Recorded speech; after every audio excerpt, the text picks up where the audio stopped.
Et si Et si les boussoles de l'histoire avaient pointé dans la mauvaise direction depuis des siècles?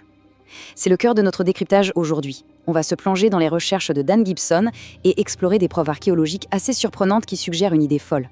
La toute première ville sainte de l'islam n'aurait pas été la Mecque, mais une cité perdue dans les rochers, Pétra.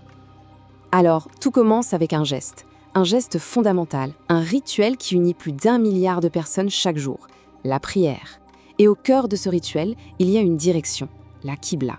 Mais cette direction a-t-elle toujours été la même? La question a l'air simple, non? Dans quelle direction les musulmans prient-ils? Eh bien la réponse, tout le monde la connaît, vers la Kaaba, ce fameux cube sacré au cœur de la Mecque, en Arabie Saoudite. C'est le point de convergence de tout le monde musulman. Une vérité qui semble gravée dans le marbre, du moins en apparence. Mais c'est là que tout bascule. Quand on se penche sur l'orientation des plus anciennes mosquées, celles du tout premier siècle de l'islam, on tombe sur une anomalie stupéfiante.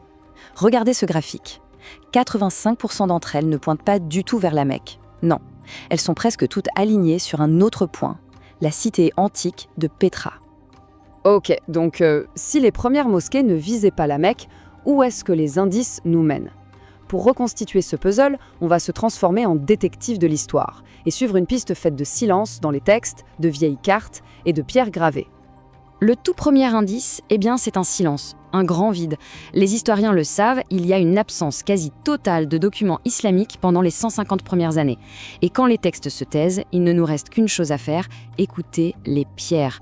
L'archéologie, l'orientation des bâtiments, tout ça devient notre seule boussole. Prenons les cartes anciennes par exemple. Pendant longtemps, on a pensé que la ville de Macoraba, mentionnée par Ptolémée au IIe siècle, c'était la Mecque. Sauf que cette association, elle date de 1646 et elle repose sur une gymnastique linguistique, disons, un peu tirée par les cheveux. Le fait est que la Mecque, la ville qu'on connaît, n'apparaît dans aucune source arabe pré-islamique. On va ouvrir un dossier historique vraiment fascinant, l'affaire Macoraba. C'est une véritable enquête sur une idée qui a traversé les siècles. Allez, c'est parti. Alors voilà le cœur du problème. On a une carte ancienne, très ancienne, avec une ville dessus, Macoraba. Et pendant des siècles, tout le monde, ou presque, a dit « Ah, mais c'est la Mecque !» Mais et si c'était tous trompés? C'est une question qui nous force à nous demander comment l'histoire s'écrit. Est-ce qu'on se base toujours sur des preuves solides, ou parfois juste sur l'habitude? Notre seul et unique indice de départ, c'est ça, une carte, ou plutôt un atlas monumental du IIe siècle, la géographie de Claude Ptolémée. Ptolémée, c'était un peu le Google Maps de l'Antiquité. Il a listé des milliers de lieux avec leurs coordonnées. Et au beau milieu de tout ça, en Arabie, on trouve ce nom, Macoraba. Ok, alors, mettons notre casquette de détective et examinons les preuves. On va commencer par les deux arguments principaux qui, pendant des siècles, ont semblé lier Macoraba à la Mecque. D'un côté, la localisation, de l'autre, le nom. Premier point, l'emplacement. À première vue, ça colle. Ptolémée place Macoraba en Arabie de l'Ouest, dans la région du Hedjaz. C'est à peu près ça. Mais, et c'est un grand mais, quand on regarde les détails, ça coince. D'après ses coordonnées, Macoraba serait au sud-est de Médine. Problème, la Mecque, elle, est au sud-ouest. Ce n'est pas un petit détail, c'est une différence de direction assez nette, même pour une carte de l'époque. C'est la première fissure dans le dossier. Deuxième point, le nom. Macoraba, la Mecque. Bon, on peut plisser les yeux et se dire que ça se ressemble vaguement. Mais en linguistique, le vaguement, ça ne marche pas. Il faut une explication solide pour passer d'un nom à l'autre. On doit pouvoir retracer l'évolution. Et c'est là que notre affaire, elle prend un tournant vraiment compliqué. Alors, comment les savants ont-ils essayé de résoudre ce casse-tête du nom? C'est fascinant, parce que pendant des siècles, les plus grands esprits se sont penchés dessus. On se retrouve avec une véritable piste d'enquête, ou plutôt d'hypothèse étymologique.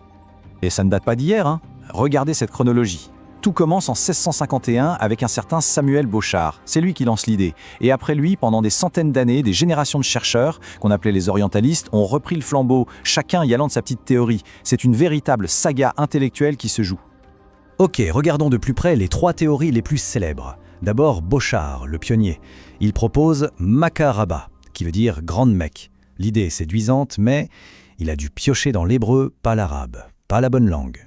Ensuite, Assémani, au XVIIIe siècle, pensa Mirab, la niche de prière. Problème, ce mot est anachronique, il n'apparaît que bien plus tard. Et enfin, au XIXe, Glaser propose Mikrab, un mot qui veut dire temple dans une vieille langue du sud de l'Arabie. Sauf que rien ne prouve que cette langue était parlée près de la Mecque. Bref, Chaque théorie a un défaut, et pas un petit, un défaut fatal. Et pourtant, malgré toutes ces failles, l'idée a non seulement survécu, mais elle a prospéré. Comment? Par la simple force de la répétition. Elle a été imprimée dans des livres, des encyclopédies prestigieuses, et à force d'être répétée, cette hypothèse, au départ très fragile, a fini par ressembler à un fait établi. C'est assez fou quand on y pense. Et puis alors que l'affaire semblait classée, un rebondissement. À la fin du XXe siècle, une historienne arrive et décide de tout remettre à plat. Elle va rouvrir ce dossier poussiéreux et secouer 350 ans de certitude. Et là, c'est la bombe. L'historienne, c'est Patricia Crone. Et en 1987, elle écrit cette phrase qui est d'une clarté absolue. Je cite « La vérité est que le nom de Macoraba n'a rien à voir avec celui de la Mecque. » Voilà, en quelques mots, elle fait table rase de siècles de consensus. Pour elle, tout ce bel édifice a été construit sur du sable. Son argument est redoutablement simple en fait. Elle démonte le dossier point par point. La localisation, imprécise. Le nom, différent. Les explications pour relier les deux noms, tirées par les cheveux. Sa conclusion est sans appel. Si cette idée a survécu si longtemps, ce n'est pas parce qu'elle était juste, mais par pure inertie académique. C'est-à-dire que personne ne prenait plus la peine de vérifier les preuves initiales. Bon, d'accord. Si Macoraba n'est pas la Mecque, est-ce qu'on a d'autres pistes? Est-ce que d'autres textes antiques pourraient mentionner la ville, même sous un autre nom? Les chercheurs ont évidemment creusé de ce côté-là. Voyons voir si ces autres pistes sont plus solides. Première piste, Diodore de Sicile. C'est un historien grec qui, bien avant l'islam, parle d'un temple très sacré et vénéré par tous les Arabes. Là, on se dit « Ah, ça ressemble vraiment à la Kaaba de la Mecque. C'est prometteur, non ?» Eh bien non, impasse. Quand on lit le texte de près, Diodore situe ce fameux temple beaucoup trop au nord, à des centaines de kilomètres de la Mecque. Donc, fausse piste, on oublie. Allez, on ne se décourage pas. Deuxième piste, Pline l'Ancien. Il parle d'une région nommée Dabanégoris. Certains ont cru y voir une déformation du nom de la tribu de la Mecque, les Kouraïch. Encore une impasse, et une grosse. D'abord, linguistiquement, c'est une sacrée gymnastique pour transformer Dabanégoris en quelque chose qui ressemble aux Kouraïch. Et surtout, Pline situe cette région dans le sud-est de l'Arabie. On est à l'opposé total de la Mecque. C'est comme chercher Paris à Marseille. Piste abandonnée. Dernier espoir, peut-être? Un texte en syriaque du 5e siècle, écrit par un auteur nommé Narsai. On a cru y lire une mention de la tribu Kouraïch. Si c'était vrai, là ce serait énorme. Une preuve en béton. Et là, c'est un cas d'école de fausse piste. En fait, c'est une simple erreur de lecture. Le texte original parle des Kadéchites, pas des Kouraïchites. La différence entre le D et le R en syriaque, c'est juste un petit point. Mais le pire, c'est que l'auteur dit que ce peuple est violent comme les Arabes, ce qui sous-entend qu'ils ne sont pas arabes. Donc même si c'était bien Kouraïchite, l'argumentation du texte lui-même rendrait l'identification impossible. C'est le coup de grâce. Alors au final, où en est-on? Après avoir suivi toutes ces pistes, examiné les preuves, les contre-preuves, quel est le verdict de cette longue enquête? Le verdict est assez clair. Le lien entre Macoraba et la Mecque, qui a été présenté comme un fait pendant 350 ans, repose en réalité sur des sables mouvants. Ça reste une hypothèse, une spéculation intéressante, mais on ne peut absolument pas parler d'un fait historique prouvé. Et puis, les indices se cachent même dans les textes sacrés. La sourate 15 du Coran s'appelle Al-Hijr, ce qui veut dire « le rocher », un nom qu'on a souvent associé à Pétra. Et là où ça devient vraiment troublant, c'est que cette sourate décrit un tremblement de terre dévastateur. Or, les géologues le confirment, Pétra a été frappée par de violents séismes, ce qui n'est pas le cas du site qu'on identifie traditionnellement en Arabie. Mais l'indice le plus direct, le plus fou peut-être, il vient d'un historien du 9e siècle, Thomas Artzruni. En décrivant la région de Pétra, il lâche cette bombe. Il précise que le lieu de naissance du prophète Mahomet, situé en Arabie pétrée, est maintenant appelé Makka. C'est noir sur blanc, la première source ancienne qui lie directement le nom de la Mecque à l'emplacement de Pétra. Bon, si Pétra était la ville sainte originelle, la question qui tue, c'est comment une vérité pareille a-t-elle pu être effacée de l'histoire? La théorie de Gibson désigne un architecte derrière cette grande réécriture, un homme au pouvoir redoutable. Son nom, le général Al-Hajjaj ibn Youssouf, un gouverneur omeyyade connu pour être absolument impitoyable. C'était l'un des hommes les plus puissants et les plus craints de son temps. Et c'est lui qui aurait eu non seulement le pouvoir, mais aussi la volonté de réécrire l'histoire à sa façon. Alors, pour comprendre comment c'était possible de réviser un texte, il faut regarder l'écriture de l'époque. Imaginez un texte sans points pour différencier les lettres et sans voyelles, juste un squelette de consonnes. C'est ça, le scriptorasme. Ça laissait une marge d'interprétation énorme. Et là, ce qui est fascinant, c'est le pouvoir d'un simple petit point. On attribue justement à Al-Hajjaj l'introduction des points dans le Coran. Ça change tout, non? Et ce n'est pas juste une supposition. On a un témoignage d'un écrivain chrétien du 9e siècle, Al-Kindi. Il rapporte qu'Al-Hajjaj aurait fait rassembler toutes les copies du Coran, en aurait retiré des passages et surtout aurait détruit toutes les versions précédentes. Le but? Imposer sa propre version, réviser et standardiser. D'accord, modifier les textes, c'est une chose, mais comment est-ce qu'on déplace une ville sainte tout entière? Selon la théorie, une série d'événements, politiques et naturels, a rendu ce transfert de Petra vers un nouveau site en Arabie Saoudite non seulement possible, mais carrément nécessaire. Cette chronologie, elle montre bien les moments clés. Tout commence vers 683, en pleine guerre civile. La fameuse pierre noire est déplacée en Arabie. Puis, en 713, c'est le coup de grâce pour Petra. Un séisme dévastateur la laisse en ruine. Le centre de gravité commence à bouger. Et finalement, c'est seulement vers l'an 1000 que toutes les mosquées finissent par s'orienter universellement vers la nouvelle Mecque. Et cette attaque des Karmates en 930, elle est super importante. Cette secte a massacré des pèlerins et a volé la pierre noire pendant 22 ans. Ce n'était pas un simple pillage, les sources présentent ça comme un acte de défi, un rejet idéologique de la légitimité de cette nouvelle Mecque. Ça suggère que, même des siècles après, le débat sur la vraie ville sainte faisait encore rage. Évidemment, une théorie aussi radicale, ça ne fait pas l'unanimité, on s'en doute. Pour bien la comprendre, il faut la remettre dans le contexte plus large de la recherche historique. Comment les spécialistes d'aujourd'hui abordent-ils les origines de l'islam ? En gros, l'historien Fred Donner identifie 4 grandes équipes. Il y a l'approche descriptive, qui fait plutôt confiance aux récits traditionnels, l'approche source critique, qui est plus prudente et qui essaye de trier le vrai du faux, et puis les approches tradition critique et sceptiques, qui sont les plus méfiantes, et qui pensent que la plupart des récits ont été inventés bien plus tard. Et Dan Gibson dans tout ça? Eh bien lui, il se place clairement dans l'équipe des sources critiques. Sa méthode est assez simple en fait.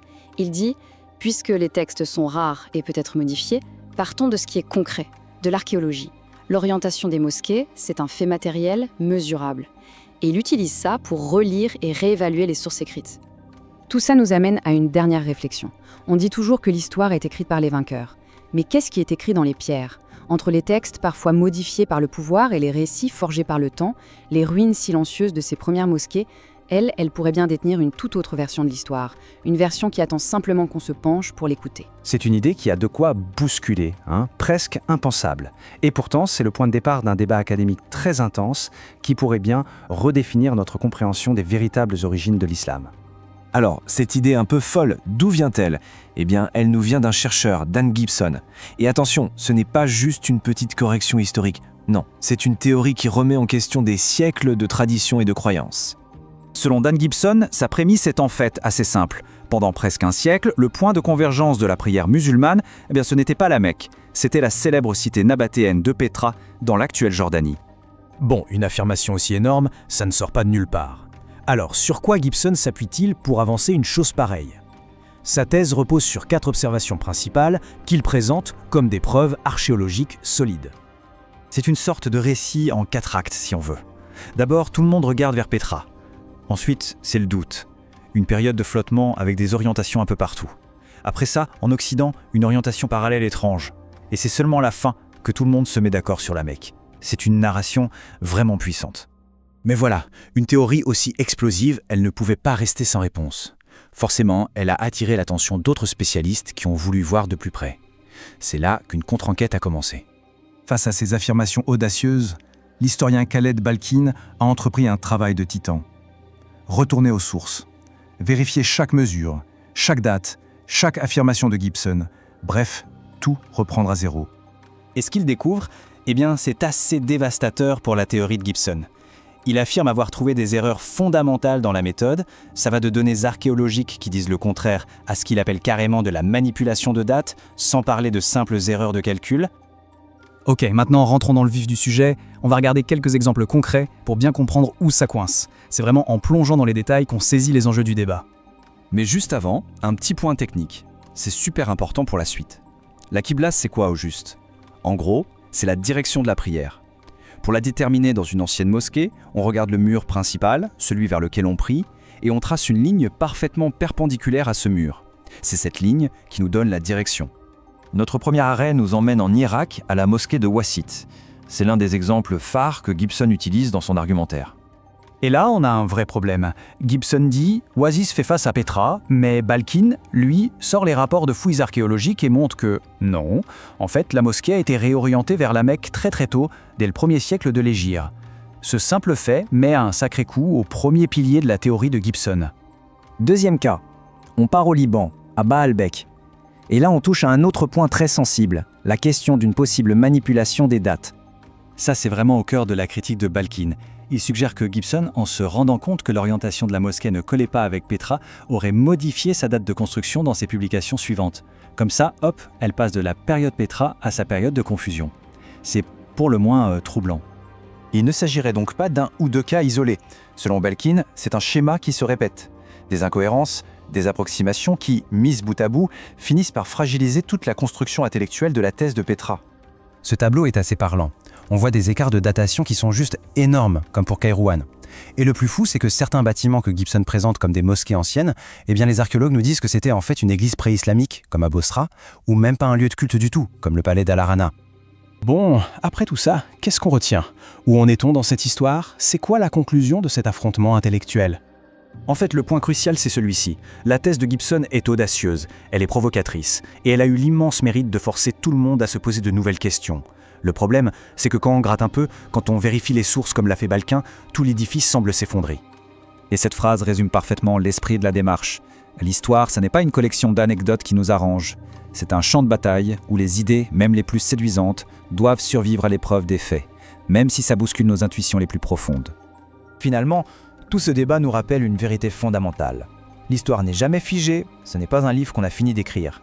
C'est une enquête permanente. Chaque nouvelle théorie, même si elle se révèle fausse, nous oblige à retourner voir les preuves, à les regarder avec un œil neuf. Et c'est comme ça, petit à petit, qu'on affine notre vision du passé.